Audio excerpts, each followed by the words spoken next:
Hello, everybody. Welcome back to Fans React. This is FanCast episode 8, and today I've got a very special guest, somebody I've wanted on here from the start, Mr. Michael Bowers from YouTube. How are you doing? All right? Yes. Thanks very much for coming on the show, mate. No worries. Thanks for having us on. No problem. I wish it was under better circumstances in terms of Sunderland's performances. I know. Well, I'm sure we'll have to talk about it later, but go on. Yes, we definitely will have to talk about it. But I did want to say, first of all, a big congratulations on 2,000 subscribers on YouTube. That's a massive milestone for anybody. How do you feel about that, mate? Well, put it this way. Last year, 2019, I set the target of getting to 1,000 subscribers by the end of 2019, smashed it by mid-October, which I was surprised by, and then it kept on slightly growing and growing and growing. If you told me a year ago I'll hit another 1,000 subscribers, I wouldn't have believed it, because I just thought actually getting to 1,000, pretty decent achievement, see where it goes from here. And then it just kept going up and up. And then I think about 2 months ago, I think I set the target. I think I was like 1,600 odd. And I thought, oh, go on then. Let's see if we can get to 2,000 by the end of the year. And albeit I had to do a bit of begging to get over that line. Thanks to a couple of them, thanks to yourself, which I appreciate. Got there, which was absolutely incredible. And however much on the day of recording of the Sunderland lost MK Dons, I'm not letting them idiots ruin it. Obviously, I used a bit more French off camera, but I'm not letting them ruin it. I'm quite proud of that. Yeah, so it's everyone. Me, thanks very much. Means a lot. No, that's fine. You use. I watched the stream today. I know you know I was watching that because I was leaving comments, and the reactions from you, Sean, and even Conrad was getting quite sort of trying to say. Hey, at least it's amusing. At least it's amusing. It is. It's entertaining. I think that's why a lot of people love that channel as well. I mean, you didn't need to do that. You've got, like I say, you've got your own YouTube channel. It was doing well before even Sack Fan TV came around. What made you join that Sack Fan TV? It's a funny one, actually, because obviously we fill in the mad mistake. Obviously, we're the two architects behind it, mainly Phil, but obviously Terry was involved in it as well. They just asked me, would I want to be involved in the panel show that they were having in mind, which obviously is now the Sunday Bunch. Obviously, we haven't been able to physically meet up since March, really. But I was quite honoured that they actually saw my opinion as something to be valued and actually go on there. And since then, the response has been overwhelmingly great, because obviously you get some of the people that are against a fan TV channel, because I think one person said there were everything that was wrong with football, which I guess a lot of it does depend on who's actually behind it and who's actually on there. So for me, though, it's been overwhelmingly positive. And as much as I love going on with the lads, even with the likes of Dino, who I tend to disagree with almost every other show, or have a massive argument with him over something half the time. But it's fun. People seem to enjoy it. And we sometimes, apparently, like you've seen yourself, Phil, the supposed grafter of the group, he is. He works really hard. Yeah. But he was saying a few times that when he's been out delivering parcels as part of his job, that people watch the Sunday Bunch, they love it. So, if we're getting random strangers telling us that they like it, can't be doing something too bad, can we? No, exactly. Exactly, and it's not just people in Sunderland either. I noticed today on the live stream, people from all over the world connecting now. That must be a strange feeling, thinking somebody in China, somebody in Mexico is actually watching you live. Well, exactly. And the biggest thing I found really humbling is that sometimes for people who watch the game, sometimes who are abroad and aren't as tech savvy, who don't watch as many of the games as they want to, so they say that sometimes they rely on YouTubers to actually keep them up to date with what's going on at the club. So in that sense, you feel a sense of responsibility there, because you want to try and, just talk how you see it. But it's also, sometimes we underappreciate how much channels like this, mine, SCFC Fan TV, or whoever's it is, some people actually really, look forward to watching these, but sometimes rely on these to actually keep up to date with the club. So if they're using us to keep up to date with the club, then that's quite honoured. I'm quite honoured that people say that. And it's incredible, like you said on the stream, how we've had people from all like China, Indonesia, New Mexico, Spain, Australia, wherever, to actually watch it. And bearing in mind the time zones as well, it's not going to be as straightforward for them. Sometimes after you at like 3 o'clock in the morning, it's like, whoa, if you're up at 3 o'clock in the morning just to watch us talk live, then I don't know whether you're insane or dedicated. One of the two. Just to watch us lose our temper and start swearing. Basically, yeah. No, Yeah, I it told is. you the best views we get is when we don't win. So Yeah, no, but the reason it's so successful I had, as you know, I had Martin Lead on here the other day, and he was saying like it's just the right combination of people. It's different mix of attitudes towards the way we play and the way you think about the games and the way you speak and be able to talk about the games. It's like everybody's got their own way of doing it, and it just works so well. So yeah, you've got one of your biggest fans here, mate, for your own channel and for that channel. So really good. But anyway, moving on a bit. Obviously, you're big on YouTube on two sort of platforms now with the your own channel and FanCast React. I have spoke before myself about the True Geordie and how much of a good, even though he's a mag, he's I love him. I've just loved watching his podcast. It doesn't have to be about football; it can be about anything. And I know he was one of the reasons why you got into it as well yourself. Is that right? yep, that is correct. That is correct. I think I'll bore people with the story anyway. Basically, when I debated starting YouTube, it was the last days of Dick Advocat when I was actually starting to really lose my temper with Dick Advocat because a lot of our fans gave him a free pass where I didn't rate him. I didn't think he was a good manager at all. I felt with what he had, I felt he should have been getting better. But anyway, that's not the story. The point was that same day, I think it was we drew 2-2 with West Ham. We were 2-0 up. In the 15-16 season, which was Dick Advocat's last game. The same day, Newcastle lost 6-1 at Man City, and True Geordie had put out a video talking about how it sounded almost apathetic about the way Newcastle was run and the way that everything was going on about how the club deserves better than this. And at that point, Sunderland obviously had been known for, in my opinion, underachieving and just settling for 17th every season, when bearing in mind we've been in the Premier League for 8-9 years at that point. So, which for me, it's like, we shouldn't be behind Watford and Bournemouth and Norwich and Aston Villa, Queen's Park Rangers, Swansea, Stoke at the time, Crystal Palace, Burnley. It's like, well, no, we should be ahead of all those clubs in the pecking order, in my opinion, because we're easily a bigger club than all of them. Well, maybe now is debatable, but certainly back then I thought we were. And I didn't see anyone on any platform having this narrative for Sunderland, that Sunderland, relegation's coming. We've just got to, right, does that mean we've got to accept it then? Absolute garbage. I'm trying very hard not to swear, but don't worry, it's fine. But for me, I just thought, no, you know what it is? This isn't good enough. We shouldn't be accepting bottom four every season in the Premier League. We're bigger than half the clubs that we're competing against, and I use competing very loosely as a word. And just thought, no, I'm going to put it out there. And I debated starting my channel for a while, but I just thought, why not? See where it goes. And really, to be honest, my channel's only really started getting proper recognition in the last 18 months, I would say, maybe 2 years. Because the first, don't get me wrong, I never expected anywhere near the level of subscribers I've got. But, you know, the first couple of years I didn't get that much, but I wasn't as bothered. Obviously, as you get more and more, you do like to get, I'm not going to pretend I don't like getting views. Of course I like getting views. It provides me with some, maybe this sounds very sad, but it provides me with a sense of validation sometimes. And it's really so long story short, that's how I got into it. But people seem to value what I'm having to say. And I'm not going to pretend I've had this effect on the fan base, because of course I haven't. But I'd like to hope that I've, at least in some fans' eyes, woken them and said, no, we deserve and expect better than this. We shouldn't be having to settle for, relegation, League One. Like, come on, we should be better than that.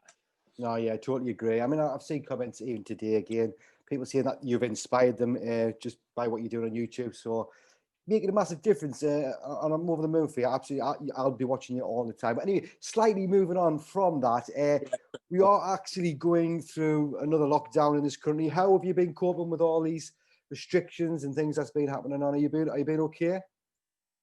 As much as you can be. I mean, to be honest, someone in my household a couple of weeks ago had tested positive for COVID. Oh. So, I mean, thankfully we're all okay. You just got to follow the procedures, like just socially distance from each other, and obviously you can't go out because you can't risk infecting anybody. You can't risk anything at the moment. So, lockdown's been okay though. To be honest, I'm an antisocial git half the time anyway, so it doesn't. The first lockdown didn't bother me because I was like, well, half the time I'm in the house anyway. That doesn't matter to me. The second one, I think people underestimate how much lockdown can have an impact on people's mental health, actually. And I'm someone, I wouldn't say I have depression or anything, but sometimes my mental health really is rubbish, to say the least. So half the time, it's not exactly a bundle of laughs. And I think that lockdown, while I understand why you've got to be, and personally, I think it was coming, that we were coming into a second lockdown. I was surprised it took this long.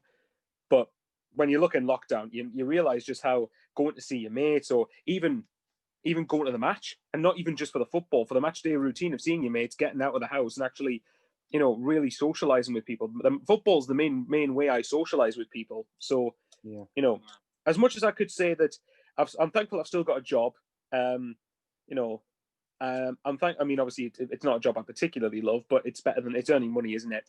Yeah. As far as I'm concerned, I'm as much as it can be quite bad, I do appreciate that I have got quite a lot in comparison to a lot of other people. So I'm doing okay, but I know my heart goes out to all those who are suffering much worse than I am.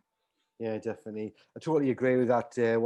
We've had stuff going on at our work recently, but we're getting through. We've got we've got jobs. We're all going to hopefully survive and get through it. That's the main thing. Really but hope so. Talking about poor mental health, today's game. Oh God. I've tried to delay it as much as I can, but I do think we need to talk about MK Dons today. Obviously, got beat 2-1 at home at Stadium of Light. I watched the whole thing. I had the game on the laptop, which was nice to see the different camera angles, and there was decent comedy on there, even though I turned that down and listened to the Soft Fan TV live stream. What went wrong, mate? What was the problem today? Mate. I know there's a few things. Well, obviously, when this is going out, I presume that the game. So I'll mention it like on Saturday or the weekend just gone. Oh my God, where do you start? Okay. Team selection. Some elements of the team selection was questionable for me.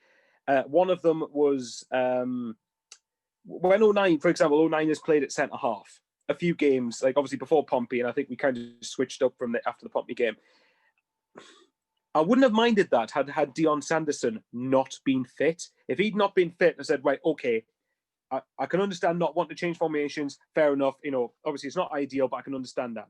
But when Dion Sanderson is fit, and he's clearly fit enough to be on the bench, so I don't quite get why he wasn't in a back three with Wright and Willis, because I actually thought that partnership would have worked today. But I know 09 could have gone to fullback, and believe it or not, I'm actually going to criticize Parkinson in hindsight. I know it's easy to say in hindsight. It's actually starting Will Grigg in some respects, because I think we should have just stuck with a 3-4-3 and should have stuck with the system that we've been using. So, for example, put 09 and Hume as wing backs and put a front three, or even if you had Wyke and Grigg, if you had a front three of Grigg, Wyke and Gooch, for instance, or Grigg, Wyke and Maguire, or Wyke, Maguire and Gooch, something along those lines. And for all that I don't think he's as bad as a lot of people say he is, I probably wouldn't have started Max Power today. I really wouldn't have. In hindsight, and I know he scored the goal, but he also did give away a penalty. So there's so many things that went wrong. For me today, though, the weekend, for the MK Dons game, I don't know what it was. I think there was a severe lack of application in the game, because I don't know if you disagree with us or not. For me, you're going to have a hard time convincing me that whatever formation, that team shouldn't have beat MK Dons, because I believe it should have. It was easily good enough, in my opinion, to go out and beat MK Dons. And a lot of those players, I thought, shirked responsibility. Wouldn't say they didn't try, but I certainly think that their heads dropped too quickly after MK Dons scored the first goal. Yeah. And that's not what you need. And the thing that really, when you saw the stream, you saw how irate I was getting. The start of the second half, I couldn't quite believe we kicked off. Remember, we kicked off the second half, and within 2 minutes, we're 2-1 down with a penalty that we've conceded. How do you manage that? No, it's Sunderland, but how on earth do you manage that? And the most annoying thing, well, you saw me lose my temper with this. One of my biggest bugbears in football is when you've conceded, then you kick off and give the ball away again straight away. And I know that's a mental thing, but I've never known anything to grind my gears so much in football in my life. And literally within 2 seconds of kicking the ball off, we gave the ball away again, and I just lost my temper. I lost it. Yeah. Oh, sorry, I'm waffling on. No, that's fine. Honestly, I love listening to, that's why I like your videos, because you do talk the game down perfectly. But what you're saying is spot on. And it's sort of uploading as I'm speaking to you now, the Fans React video. About 7 or 8 fans on there today, and they're all coming out with the same stuff. Nobody's happy with the performance today, understandably. And I agree that it was as soon as they got their first goal, we went. I don't know what it was. I mean, a lot of people are now pointing the finger seriously at Phil Parkinson, saying Parkinson out. I know we've had that going on for a little while, but it seems to have just took a little bit of a bigger swing towards him going out. I know I've always been cautious to see Parkinson out because I don't see changing the manager.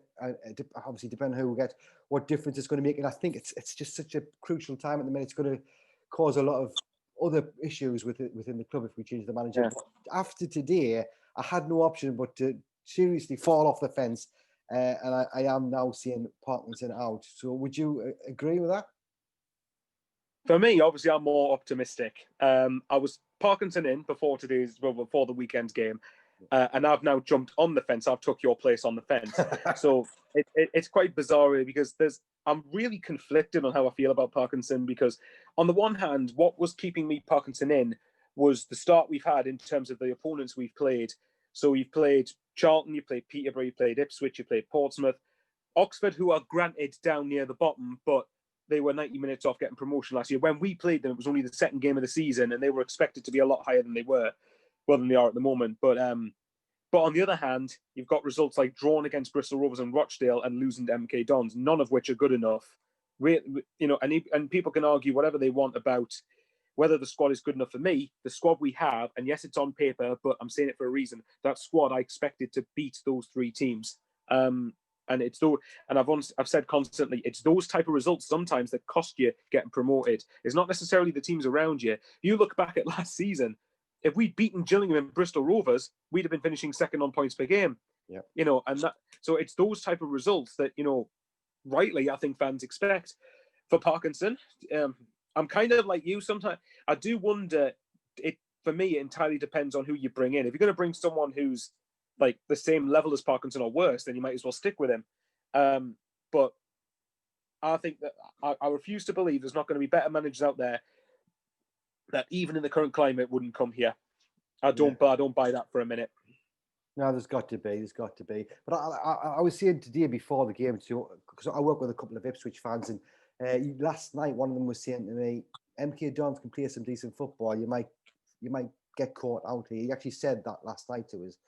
And it rang with us, and I thought, I predicted a 1-0 win before the game, which was, I felt I was being a bit overly optimistic. And I'm not one to, I refuse to predict a draw or a defeat in this league, because to me, that's like starting off with a negative thought instantly. We should be able to beat any team, like you said earlier on. So yeah, I won't do it. Would you agree with that? Would you? I mean, I have actually seen you predict draws before. Would you predict defeats as well? Well, yeah. Occasionally, when I don't see us winning a game, or I try it as reverse psychology, and then you see what happens.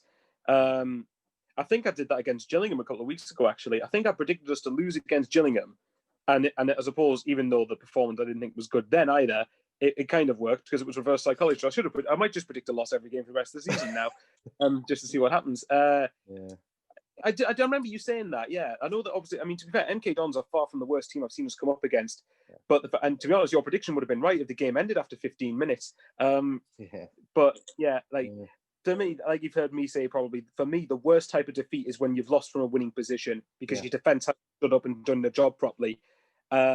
I questioned Remy Matthews over the equaliser, but I suppose I'm more blaming Bailey Wright there, because I don't think Cameron Jerome should be out jumping Bailey Wright, and the penalty was just needless. For me, as much as MK Dons wanted the win, I think we did gift wrap it to them. Yeah. I don't think MK Dons.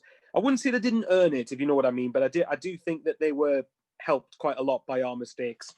Yeah, definitely. I was saying as well that I know we had a lot of the kids or the fringe players playing in the 2 cup games, but I've always said winning games breeds winning games, and I think losing games and playing shite breeds the same thing. Even if it's like not the full team, it's the guys wearing the shirts. You know what I mean? They're the starting 11 for them cup games, and I just think it does affect the team. It's happened in the past. Do you think that had anything to do with today's performance at all? Possibly. I would argue in some respects it shouldn't have, because half the players that played today weren't involved in either of those cup games. Not all. There were some players obviously who were involved. Like, don't get me wrong, I did think people overreacted a lot to the Mansfield game, because ultimately for me that wasn't in our list of priorities. But I do understand that it wasn't good enough. That it wasn't acceptable losing at home to Mansfield. I can't defend that. The pizza stuffed crust trophy, as Jam Sarni likes to call it, on against Fleetwood last week.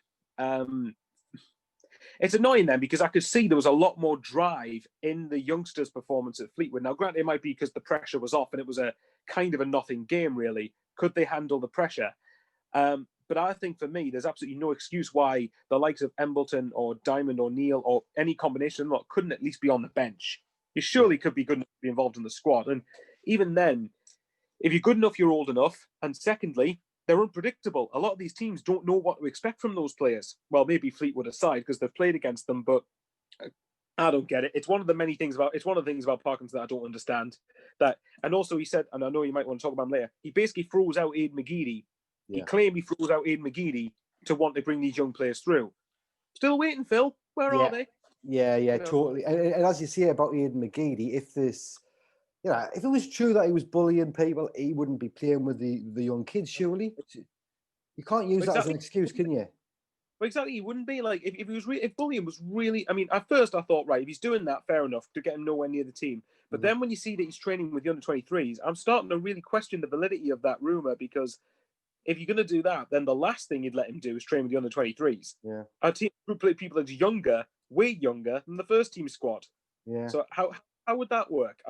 For me, McGeady. Actually, I'll tell you what. I will defend McGeady here. Actually, when he's been talking about, I'm sure you've seen the Cy Ferry interview, the open goal interviews that he's done, and Lewis Morgan's interview, and he basically was like, McGeady basically said, look, I'm not going to play at a high level, but if you want to play at a high level, you've got to accept the stick from the fans, and you've drawn 2-2 at home to Accrington and Stanley, because it's right. And I think McGeady, as much as I've got frustrated with McGeady sometimes, he's at least someone for me who won't accept low standards, and that for me is the big reason that we're not performing. It's like going, losing home to MK Dons is all right. We didn't beat Rochdale, no worries. You just go again next week. You've drawn against Bristol Rovers. Oh, no, it's all right, man. It's okay. Don't worry about it.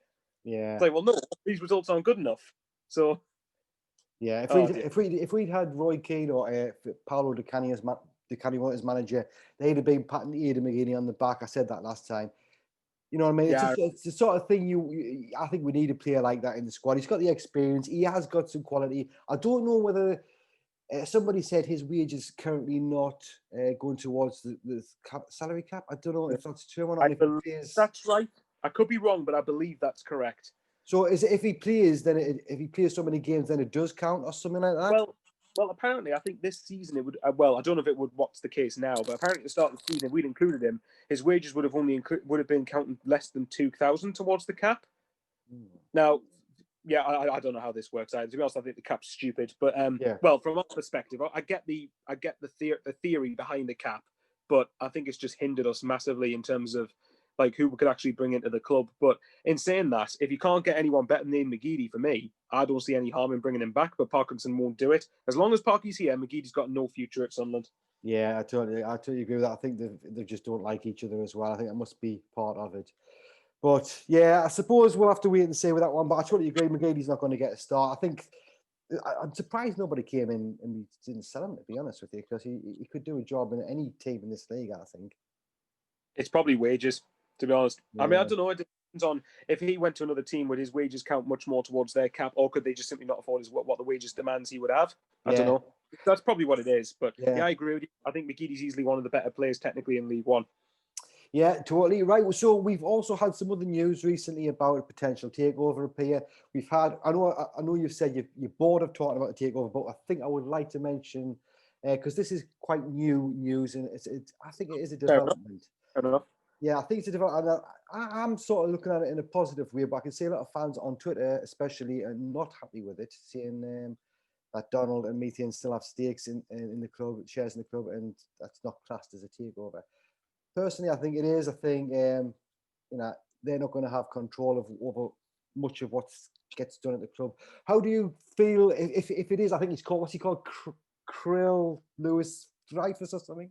I'm just going to call him Louis Dreyfus because that sounds. What do you think of that? If it's all true and he comes through, are you happy with that? I can understand the viewpoint that it's not a complete takeover. It's basically a change of hands with Sartori, who might actually do something other than get pissed on camera and smile. And then you've got Louis Dreyfus in there. So I don't get how some fans can say it's not a takeover, because it is. If Donald and Methven are going to have next to no control over the running of the club, then yes, it is a takeover. You can't for me, you can't argue against that. It is by definition a takeover. But obviously, I know people have said, "Oh, we're letting a 22-year-old potentially help buy Sunderland," But it's like, well, it's probably not going to be him making the decisions. I'll be pretty. If we're letting Louis Drivers, a 22-year-old, make big footballing decisions, then wow, it's definitely, this will be interesting. Put it that way. Yeah. I don't know. I think for me, I would view it. I'm on the fence about it. I would say that if it depends entirely on if Sartori and Dreyfus, I'm assuming these are the leaders of the consortium wanting to buy the club from Stuart Donald. It depends on what their plan is for the club. I think I'd prefer this over leaving it as it was, but that's easy for me to say now. It depends on what the ambition is for the club. I mean, the obvious ambition should be get back to the Premier League where I feel we belong, but obviously you've got to earn the right to get up there. But it depends on what they plan to do for off the field stuff, the academy, the gateway to the first team, all this different stuff that goes on. It depends entirely on what their plans are for the club if they do take over. Yeah, definitely. I think I personally, I'm interested to see you. Like you say, you need a crystal ball really to know exactly how it's going to go. Hopefully, he's got some good advisors, unlike Short, and hopefully, the consortium together could do something. But like you say, we'll wait and see. They haven't even bought it yet, but well, exactly. Wait and see what happens. We'll find out. Yeah, a little bit more about you. I know you're still a young lad, but could you tell us how long you've been a Sunderland fan, and what was your earliest memory of being a Sunderland fan? I've been so well. Obviously, as I've probably made publicly clear, I didn't get into football until like 2010, 11. So it's probably my fault. We've been rubbish ever since.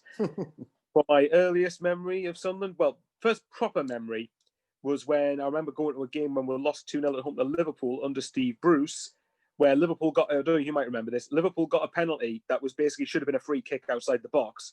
And then it was Kevin Friend who overturned the decision and gave a penalty. We basically lost 2-0. Luis Suarez got the second goal, but that was my earliest memory. What made me follow Sunderland? Probably something bad I've done in a previous life, to be honest.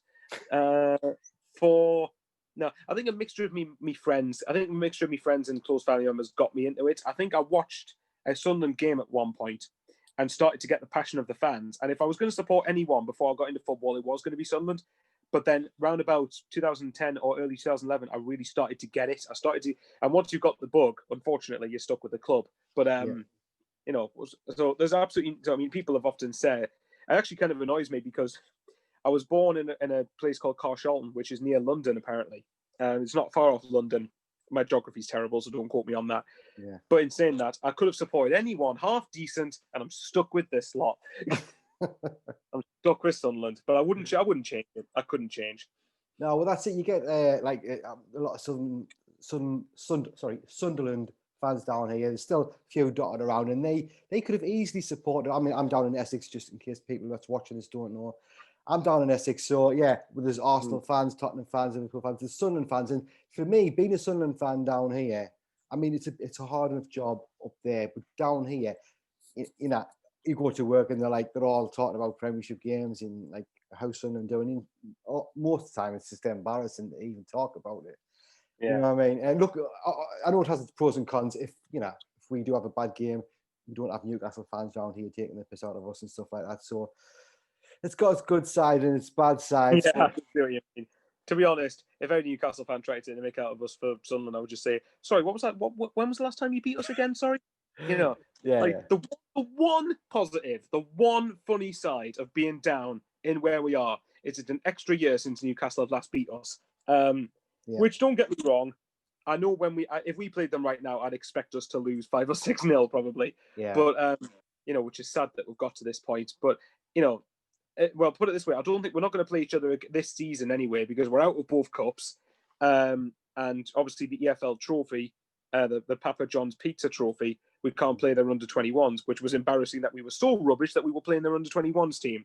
But in saying that, though, it's like, oh, look, you're in League One. I know exactly. It's an extra year since you've not beaten us. So, which is embarrassing. No, it is embarrassing. I used to hate it when, I don't know, can you remember us getting beat off Newcastle? Yes, I can actually, funny enough. Yeah. The game where Ryan Taylor scored, to be fair, when he scored a cracking free kick, it was over the wall. Steve, we lost 1-0 at home to Newcastle, start of the 11-12 season. Thankfully, I wasn't a fan when we got beat 5-1, so I was spared that. Yeah. But I remember going into that derby when we lost 1-0. I was actually I was very overconfident for it. And then we lost that game, and I've never been confident against Newcastle since. I absolutely detest playing them.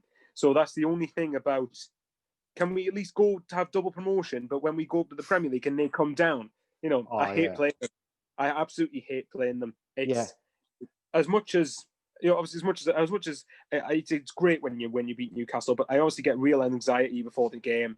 And it's partly because we've not lost in so long against them that we've got something to lose. Whereas, we'll lose to them all the time. What's the big deal if it happens again? It's already happened loads of times. But I don't know. I'm hoping we don't play them for a good long time. Yeah. Until I'm confident we're not going to get spanked off them. Yeah. I'm exactly the same as you. I get really, it's one of the games I get really anxious about, especially when I lived up there, because it does affect your whole life for 2 weeks. All your work colleagues, all the black and whites are on your back everywhere you go. I'm from Washington, and Washington's half and half, Sunderland and Newcastle, and you can't escape it. You know what I mean? No, you can't. To be fair, I will actually be trying to be objective. The Geordies are just as passionate about Newcastle as we are Sunderland, and they've got their own problems. But to be fair, for Newcastle and Sunderland, you're never going to get I think you're very hard pressed to find an area where it's the culture is football, and it's literally and it's probably because it's an area we don't have a lot to go for us at the moment. But in saying that, I don't know what you think. I think we often talk about what the biggest derbies and all that are. For me, the only, and I'm saying this probably on a biased level, the only one I can think of that probably is more intense than Newcastle Sunderland is probably Celtic Rangers. I think that one's got a case for being the biggest derby in the world because of the religion around it and the real pure venom and hatred from both clubs. But when it's like Newcastle Sunderland, or I don't know, West Ham Fulham, if that's even a derby, a London derby, or whatever else, it's like, that's why I think Newcastle and Sunderland both deserve to be in the Premier League in terms of the supporter anyway. Obviously, the way we've been run, we deserve to be here. But in terms of both supporters deserve top flight clubs, and I'm talking comfortable top flight clubs. Yeah. I know it's very rare I watch Premiership football unless we're in the Premiership. I don't really follow anything. I follow Sunderland. I don't really follow football. So I'm totally out of touch with the Premiership now, like managers, which players are where and such not. But I watched the game the other day. I can't even remember who it was now. But I remember thinking, I was watching, I was like, this is why we're not in the Premiership. The quality, even from bottom of the Premiership quality to where we are, the gap is so wide now. It's unreal. And I don't think I realised how big that gap had gotten. And it put it into perspective for me.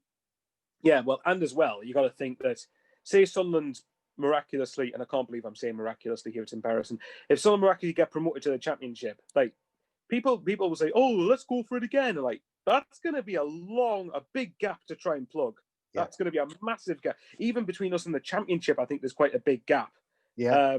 And to be honest, I could take being in the Championship for so many years, as long as we never look like we're going to go down, but as long as we're steadily, because I want to get back to the Premier League, obviously, but if we were in the Championship and steadily having a foundation and then slowly building upwards, fair enough. I just can't take being in League One.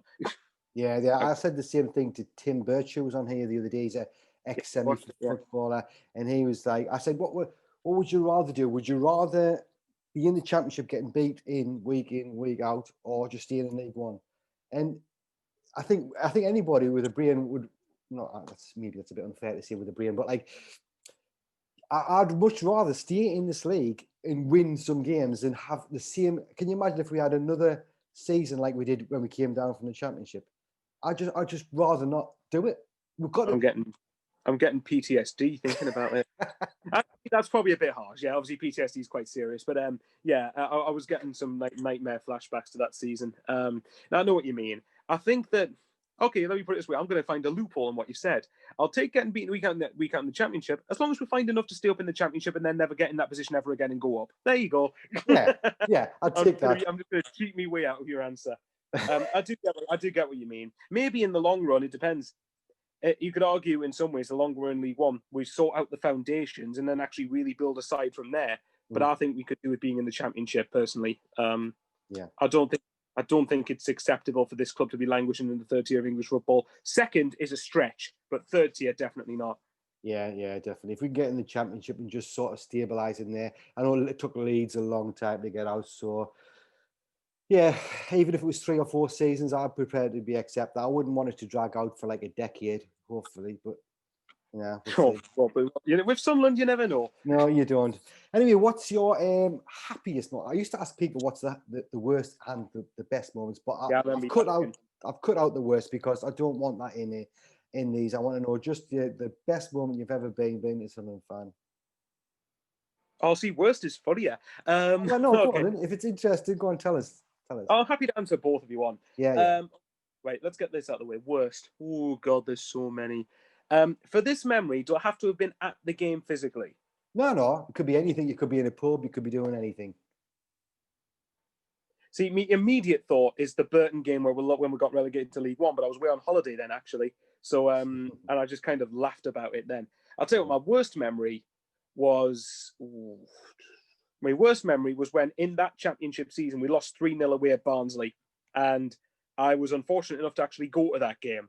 I thought, oh, go on, because I hadn't seen Sunderland win in the league away from home at that point. I thought, oh, go on, Barnsley, then you're down the bottom. This should be all right. Oh, for God's sake, it's not.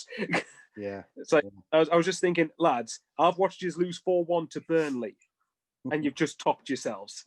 I don't know how you've done it, but you've topped yourselves. I would say probably that one. In terms of, obviously, the League One, the relegation in League One was pretty embarrassing. In some respects, losing the playoff final against Charlton in the last second of the game was pretty torturous. Bearing in mind I had an immediate journey back to the northeast after that. Yeah, I was there as well, but luckily for me, it's only Essex, so it wasn't so bad. Oh, for you, it's not so bad. Yeah. I didn't get back till probably like 1 o'clock in the morning. Wow. Best. Oh, it's a tricky one. Best memory. Well, there's two. Obviously, I think one of them is obviously when we beat Everton 3-0 under Sam Allardyce after beating Chelsea and sent Newcastle down. But it was more, we finally got a competent manager. We finally look like we're not going to accept being in a relegation battle the next season if Allardyce stayed. And we had a pretty good side, I would argue. So as far as but of course we know what happened there because England and the football world seems to hate us. For the best memory, the penalty shootout win at Old Trafford in the League Cup semi-final in 2014. That was one of the. I was at the. I remember this. I was actually doing exams that day for uni, and then I went to the Queen's Bar at the Stadium Light to watch it, and that was one of the best nights of my life. Like literally, and to be honest, I would have took relegation that year just to win that competition because it was the best chance we had of seeing Sunderland winning a major trophy. I know some fans will remember 1973, but like I would have loved to have seen us won that, even if it meant we got relegated and went out of Europe in the qualifiers. I didn't care. It would have been a trophy. But winning that semi-final at Old Trafford, what incredible! I remember when Bardsley scored, but Bardsley had a shot. De Gea somehow spilled the shot in the goal, and then it was jubilation to fury when we then conceded to have it go to penalties, and then jubilation again, even though that was one of the worst penalty shootouts in the history of penalty shootouts. But that was amazing. I loved it. Yeah, it was a proper roller coaster, but I can see why that's one of your best moments ever. That is. Yeah, and I haven't had many options to choose from. So you know. Yeah, I mean, like, I can't remember. We finished 17th. Brilliant, fantastic. Oh, that's fine. We'll finish 20th, then 24th. Okay. Yeah, I do feel for you because I mean, I'm a bit older, but I haven't had a great deal more happy moments, to be honest with you, mate. I mean, I wasn't around in 73. I was born in 77, but you know, even like the 10 years, I think the best 2 seasons is the seasons we had finished 7th in the Premiership. Yeah, I was going to say, I thought you were going to say. See, the thing is that at least I've seen a lot of other fans experience that. I've not experienced that. The best I've experienced is 13th in the Premier League. Mm-hmm. That's the best I've seen from Sunderland. And since then, it's just been, shite. It's like, I always kind of laugh about it because it's like, lads, there comes a point where I laugh at you, but there comes a point where it stops being funny and it starts being depressing. Can you not be shit, please? Yeah. And it is because even though it was one of the best times we played football, it was still quite frustrating because we didn't push on. Like as typical Sunderland, we had money then, we could have bought and added to the squad and sort of at least established ourselves as a mid-table team. We didn't. After them 2 seasons, we were always down in the bottom, like 4 or 5 places or 6 places. And it's depressing, it's that many years of seeing crap football. That's why I used to have dark hair. You know what I mean? What's Sunderland done here? Yeah, Honestly, yeah, I think in about 10 years' time, I might have no hair. Honestly, yeah. and I'm not even 30 yet. We should start a movement called Mackham's Lives Matter because I think we'll all die younger. Oh, that's priceless. Yeah, we should definitely. Oh, honestly, it feels like it at the moment. Yeah, you know, it's like I said, I'm never going to change. So I have had some great memories. Yeah. But it's a large part of it is to do with being with mates at away games when we have won games. But you know, like it, you know, it really beggars belief for me when I see people like, you know, Man United fans complaining, and for example, and they've got their own issues. Arsenal fans as well. It's like, have you tried? Do you want to try supporting us? You know, Yeah. honestly. I think you need retail therapy after having a season supporting us. Do you think that's bad? Yeah, big style. I've heard. Yeah, we've been hardened by it all. I've just been hardened by it. I remember once hearing a commentator say, in Liverpool's long-suffering fans," and I was like shocked. I was like, seriously, long-suffering fans, Liverpool. They've never had to go through anything like what we've had to go through. So, yeah, I think. Exactly. God. I mean, I know that a lot of it is down to expectations at different clubs. Obviously, Liverpool's expectations are different to Sunderland's. I do get that, but fair enough. I'd like to think Sunderland's expectations, like my expectations of Sunderland being a stable Premier League club and never look in danger of going down and maybe push for top 10 regularly. I don't think that's delusional, personally, but I know I'm probably going to get some comments thinking, "Oh, what are you talking about?" It's like, well, fair enough, but I disagree. I think that's where Sunderland should be in the pecking order if we're managed properly, obviously. Yeah, I agree with that.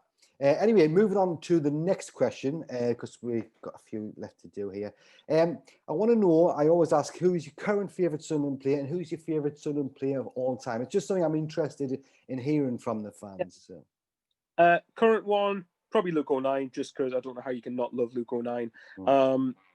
Obviously, is he technically the best footballer in the world? No, but I think he just seems such a likeable person.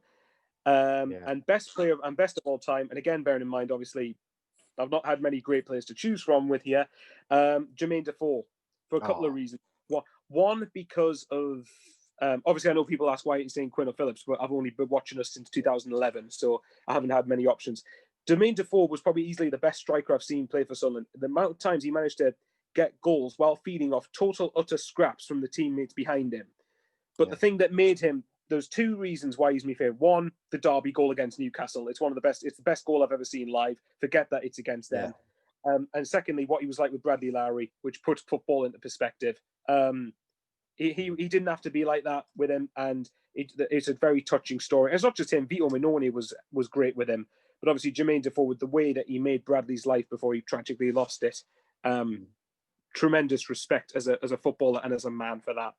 Yeah, I think you've hit the nail on the head there, because even I know for a fact there's a lot of fans that watch well and truly into the Quinn and Phillips era, and you can't deny how good they were, especially Phillips getting the golden boot and that. But Jermaine Defoe, I mean, he was just fantastic for everything that you've just mentioned. There's a lot of fans that would put him ahead of Phillips still, I'm sure. So, like he literally had to create a lot on his own, and he had to adapt. And that was one of the reasons I thought Big Sam was so good for us as well. Because even though on paper he got us from 19th to 17th, he managed to get a midget Jermaine Defoe, because he's not tall, he's a midget. And he managed to get him playing it up front on his own and still scoring comfortably in double figures. Yeah, definitely. Right, next, mate, who have we got next? Doncaster and Fleetwood, yeah? Yep, that is correct. What do you... Are you looking forward to playing right now? A Doncaster team who Ipswich lost 4-1 against, and Joey Barton again. Brilliant. I'm going to ask. What could go wrong here? Well, I am going to ask you what you think the scores are going to be for that one, please. Right, do you know what? I'm going to try reverse psychology. I'm going to say 2-1 defeat to Doncaster and 3-1 defeat to Fleetwood. Let's see if this works. If this doesn't work, nothing will. There you go. Oh God, yeah. I tell you what, if that does happen, we're going to be up shit creek, aren't we? Put it this way: if we don't, to be brutally honest, you need to be talking 6 points. But if we do really pull these next two games, I would follow your lead and jump off the fence and jump to the Parkinson out brigade. That way. Because I'm usually, and that's because I'm patient with managers that I'm not Parky out yet. Yeah, definitely. I get that totally. They do deserve. And sometimes we're far too quick to get rid of managers, and I'm quite patient with managers most of the time, managers and owners. But I've reached the end of it with both. I'm afraid in this Fair occasion. enough. Fair enough. Yeah, so we're going to go for 2 defeats coming up then. I've got a quick question about just not football related. Well, it is football, it can be football related. Is there any other sports like or teams within football that you follow or have a soft spot for? Well, not non-football, probably not. I mean, I know there's a couple of sports I understand the rules of, like snooker, darts, and kind of understand tennis. Yeah. Cricket. I mean, I know. I'm cricket. I know you're into Formula One. I've not got the hype around it personally. Yeah. Cricket, and I respect people who like it, but I think it's very boring. I've watched cricket and I've nearly fell asleep almost every time I've watched it. But if people like it, that's fair enough. Small and fair enough. For football, the year I got into football, Blackpool were in the Premier League, and the way that they approached football and were playing it and got a lot of support from non-Blackpool fans made me take note of them. So Blackpool's as close to a second team as I've got. I've actually got a Blackpool shirt, funnily enough. But Yeah. you know, Blackpool I've kind of got a soft spot for. I wouldn't say they're a second team anymore because they really did used to be a second team. But which is quite funny because there was one occasion where I was in uni and someone I was speaking to actually did say the whole reason you pick a second team is that if your first team is shit, your second team's good. You don't pick a shit second team. Which, like, nobody can ever say I'm a glory hunter. Sunderland and Blackpool, come on, I am not a glory hunter. Definitely going to die young, mate. Yeah, I think so. Right. Anyway, last question, mate, which I always ask, and it's another one that I did just for me, really, because it's something I'm interested in. But I'm doing a little league table on. I've seen it. You've seen it, yeah. So do you know the current? I know Joey Barton's quite comfortably in first place, isn't he? Yeah. So what is your any player, any manager in any league of any time, who you? I use the word hate, so you don't. If you don't want to use that, you can. You should dislike or whatever. Who do you dislike or hate the most from them? It's probably going to... who else has been mentioned? Joey Barton. Who else has been mentioned? David Moyes I know has, and I'm sure there's somebody else, but I could be wrong. Steve Evans.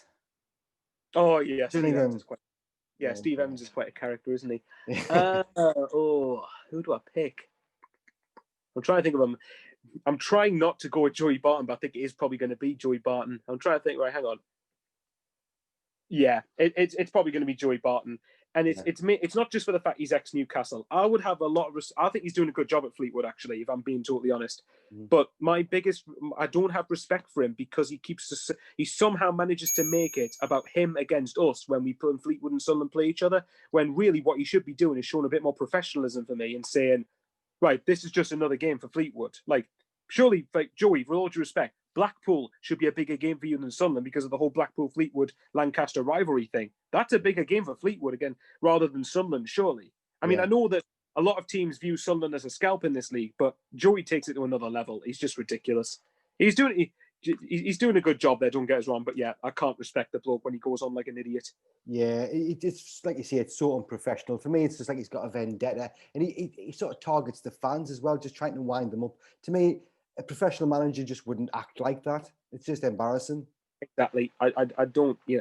If he was Newcastle manager, I wouldn't say I agree with it. If he was Newcastle manager, I could maybe somewhat get the thinking behind it. Yeah. But come on, you're at Fleetwood. With all due respect, Joe, you're at Fleetwood. So and I don't mind Fleetwood as a club, but you know, I've got no issue with Fleetwood as a club. I've seen Cod's vlogs, a YouTuber who is a Fleetwood fan, quality guy. So I've tried to make that point whenever I talk about Fleetwood. Fleetwood fans, if anyone's watching, I don't dislike you as a club. It's just your manager who I think's a tool and a bell end. But there you go. Exactly. No, I totally agree. It's a good club, decent fan base, and they're doing well. Joey Barton is doing a good enough job, I think, personally as well. Like you say, he's just a complete wank stain. So here's a question I'll ask you. Yes. Parkinson goes. You think you know what I'm going to ask you? Joey Barton is in the running to become Sunderland manager. What would your thoughts be if in a weird alternate parallel universe, and I know this isn't going to happen, but I'm just asking for the laughs, what would you say if Joey Barton became Sunderland manager? Christ, I'm not used to people asking me questions. I know, I've always wanted to know what people think about this. Yeah, no, it's a tough one because like it's for me. If I haven't obviously answered that question because I'm not interviewing myself, but if I was to answer that question, I'd put him top of the hate league as well. I really can't stand him, but I think personally that he would do a better job if he was a nice person. He would do a better job than what Phil Parkinson is currently doing. Yeah. So I think. No, go on. I'll let you finish. yeah, Go on. I think I'd have to say I would take him. I would take him over Phil Parkinson at this moment in time. Yeah. See, for me, because I've been asked this, I think on STFC Fan TV, we've been asked this a few times. And I've said, actually, an unpopular, and actually, I said this when we played Mansfield or MK or Fleetwood, when we did those live streams, and I was amazed I didn't get more stick for it, actually. I said that I think there's worse managers we could have got than Joey Barton. Now, I'm making it clear, I do not think Joey Barton would entertain the idea of going to Sunderland. No. But Mark Barton strikes me as the manager that will not accept any crap. And if there's players who aren't performing, he will let them know they are not performing. He would give them a rocket up the backside, and I think sometimes that's what the players need. He wouldn't be my first choice, definitely. I mean, obviously, first of all, Parkinson. I don't think Parkinson will go anyway because I don't think the board will want to get rid of him.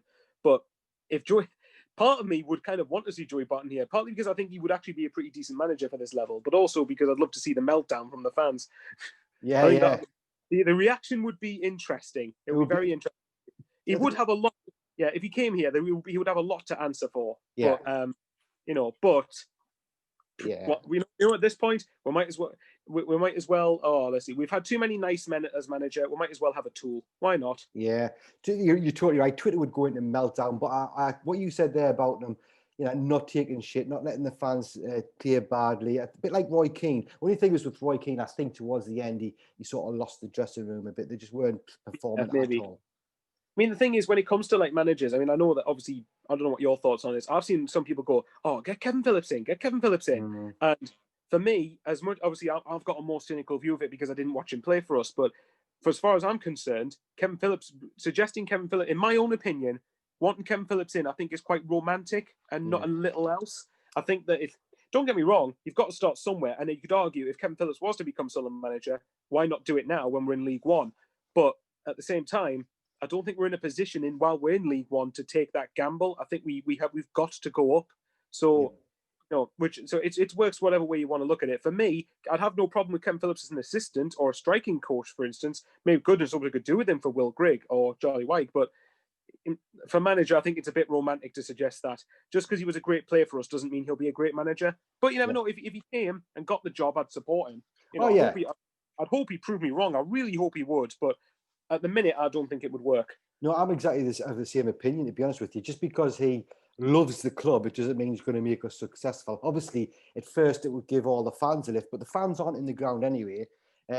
So, to be honest with you, it's a lovely idea that he comes and we just suddenly start playing amazing football because he loves the club so well. But I agree, it's a bit of a romantic idea. And if you come along, like people's mentioned, come along with Nigel Pearson and stuff, I think that would be quite acceptable. I wouldn't be a bad shout. I wouldn't have Nigel Pearson would come while we're in League One.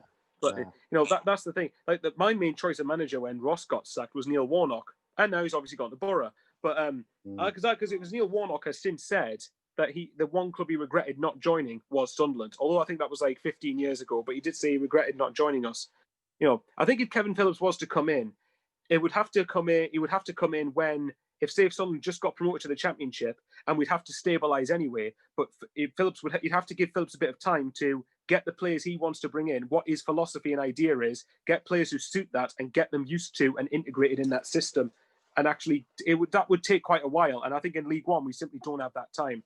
In the Championship, to start with, we might, as long as we don't go down. But maybe I'm talking garbage here. Who knows? No, I agree. It's too much of a risk, to be honest with you. But we'll see. I mean, we'll see. I think there's going to be some changes in the future, especially if this takeover happens. I still don't see Parkinson leaving anytime soon, but we'll just have to wait and see. We haven't got the crystal ball, but as long as we can start winning a few games, I think that's all the Sunderland fans want. Even if the performances aren't fantastic, if we get a goal from or bounce off somebody's button in the goal, then we'll take it. Anyways, I would just take shithousing our way to second spot. Just get out of this league. Get out of it. And can we also beat Joey Barton, please, while we're at it? So that'd be quite. Got to. So, I wasn't bothered. I wasn't bothered when we lost in the Tin Pot Trophy. I wasn't bothered we lost that game, but like I'd love to beat them in the league. I really would. I'd love it if we beat them. I'd love it if we beat them. I know. I'd love it if we beat Joey. Love it. I don't have any, like I said, I don't have an issue with Fleetwood, but I would love to beat Joey just for once. Yeah, definitely. Oh well, I'm going to end it with the Joey Barton beating Joey Barton theory in the head. So I do want to say big thanks for everybody that's watched. Hope you come back again. We're going to have, like I say, as I was saying earlier to him, the fans react video. It should be, it'll be already up actually. I'm talking rubbish here because it'll already be up. But if you haven't seen the fans reacting to this game, go over on the channel, check it out, give it a like and a subscribe.